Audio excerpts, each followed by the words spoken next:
Cloudy with a Chance of Spiders. The itsy-bitsy spider went up the water spout.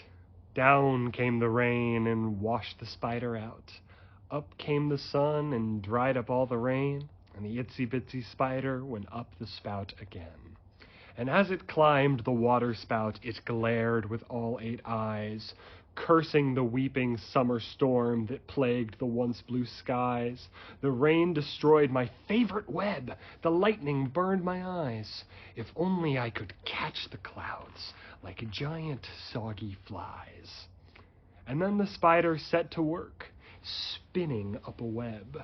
Moored to the roof, bit by bit, the web itself did spread. It grew and grew, even bigger than you, as big as the house it was anchored to.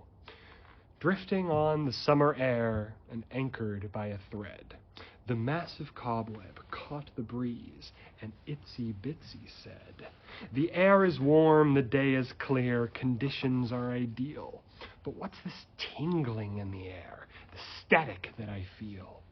With shaky legs and razor fangs, poised to cut the one anchor that remains, and with a perfect summer breeze, Itsy bit off the tether and took flight over the trees.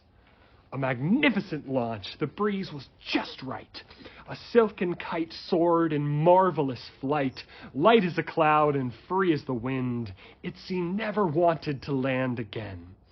By and by, a fly buzzed by, following the spider.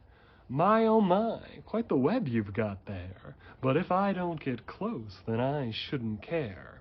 This web was built for someone else, but by all means stay and gloat." The spider's legs puppeted sailing strands, guiding the gliding web to float. In a sudden rush, the buzzing was hushed. With a flurry of web from the aerial spinner, the hungry Itsy could now hunt her very own dinner.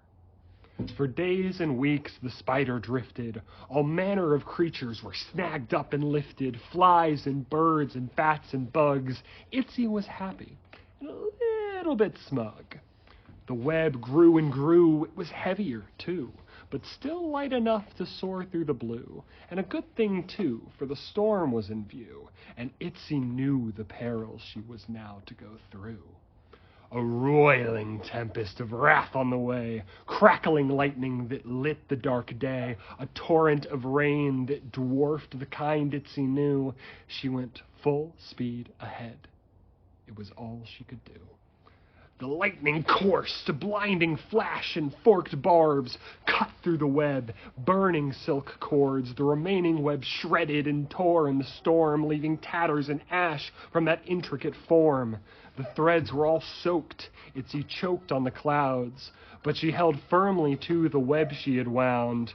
Her pride was no match for the might of the storm, and after some time, her grand craft was no more. But a single thread lingered with Itsy in tow, and traced the path of lightning's afterglow, bolting ever upward at horrible speed. But Itsy clung tight. She was stubborn indeed.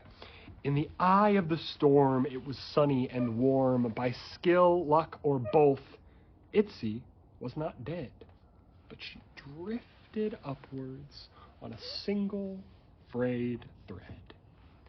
The itsy-bitsy spider went up into the clouds. Down fell the rain, but the spider had flown out. The sun shone bright, and above the waves of rain, the itsy-bitsy spider collided with a plane. We had some guests. Yes, we did. Karma and an entire flock of geese.